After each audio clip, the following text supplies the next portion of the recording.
The drone arrived to our fighters. Everything was blown apart here.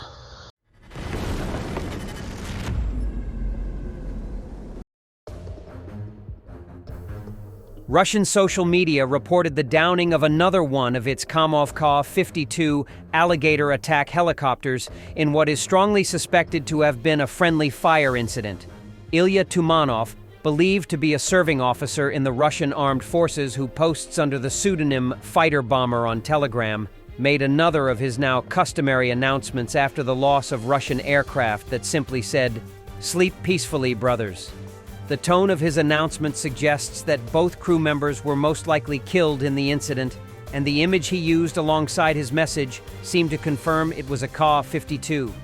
He went on to say that the preliminary cause of the crash was our Air-SAM, surface-to-air missile system, and that a commission has been dispatched to investigate the incident. The Ka-52, said to have a value of around $16 million, is the latest version of Russian attack helicopters that developed from the Kamov Ka-50 Black Shark that was designed in the late 1980s and came into service with Russia's armed forces in 1995. The Ka-52 has been deployed since 2010. Known by Russian forces as the Alligator, it is Moscow's most advanced attack helicopter. It has received several upgrades to include state-of-the-art avionics and weaponry.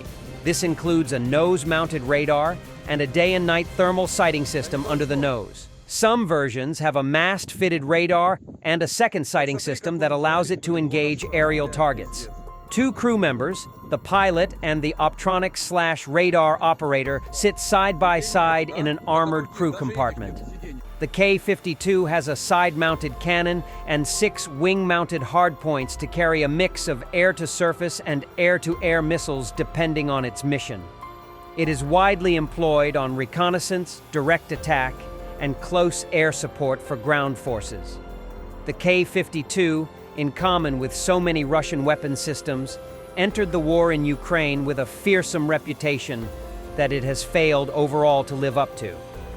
This latest loss brings the number of Ka-52s lost since the full-scale invasion to around 70, or around half of the fleet Moscow likely had at the start of the 2022 invasion, with more than 50 destroyed, 12 seriously damaged, and 1 captured by Ukrainian forces. A Ka-52 was shot down during the aborted Wagner Group June 2023 rebellion, along with an Ilyushin Il-22M Airborne Command Center aircraft. The loss of yet another high-value asset and its experienced crew members, particularly if confirmed to be another friendly fire incident, represents a significant setback to Russia's operations in Ukraine. A local council deputy was shocked by the devastation in the town of Teto, located in the Kursk region near the Ukrainian border.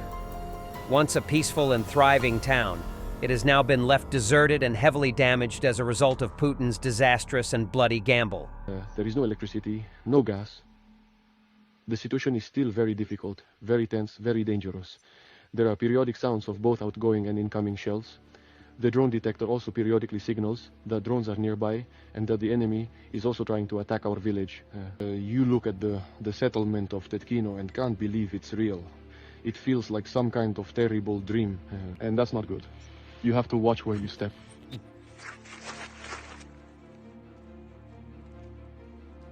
Destroyed it, far away.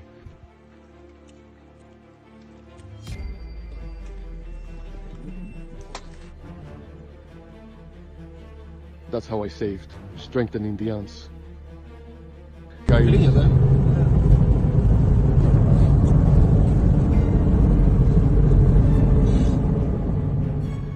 Dear friends, a drone flew into our fighters, blew the place apart.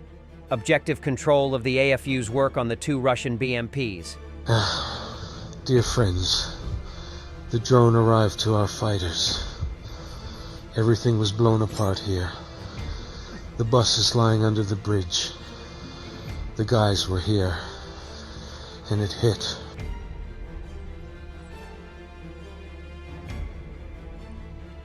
At the second northern turn.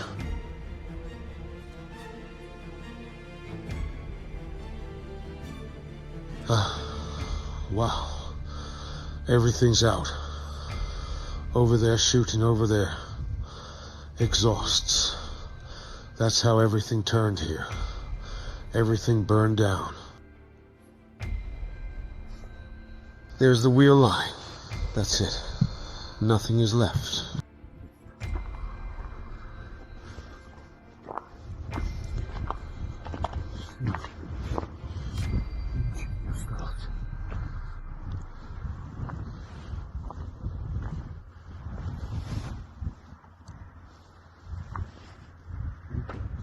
And here's the rocket. There it is, the rocket.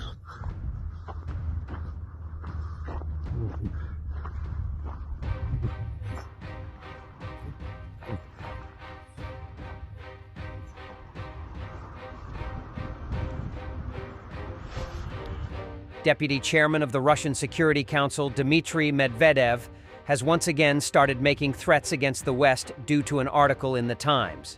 Medvedev's gangster threat against the Times journalists resembles desperation. Responded British Foreign Secretary David Lammy. It is impossible to ignore the publication in the Times.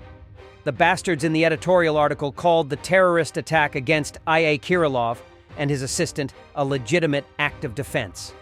Well then, by this logic, 1. All officials of NATO countries who decided on military assistance to Banderite Ukraine are participating in a hybrid or conventional war against Russia. Their name is Legion. I won't list them, no space.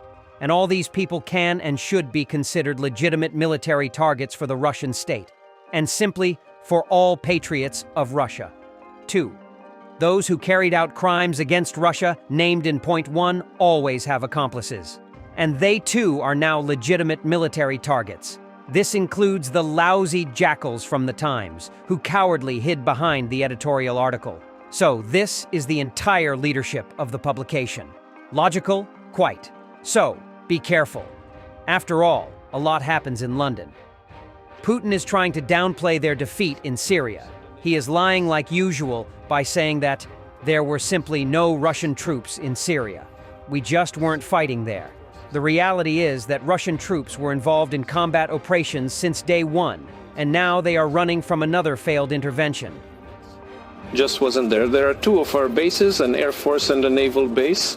The ground component consisted of the Syrian armed forces themselves and some, as we all know, it's no secret, so-called pro-Iranian combat units. We even withdrew our special operations forces from there at one time. We just weren't fighting there. Thanks for watching, and don't forget to subscribe. Also, if you want to support Warthog Defense, please become our member and get early access to new videos, exclusive members-only videos, and become administrator in comment section. The membership link is in the description. Rescues every day. We had a guy last week at 6 rescues in 6 days. You know, he's doing the job every day.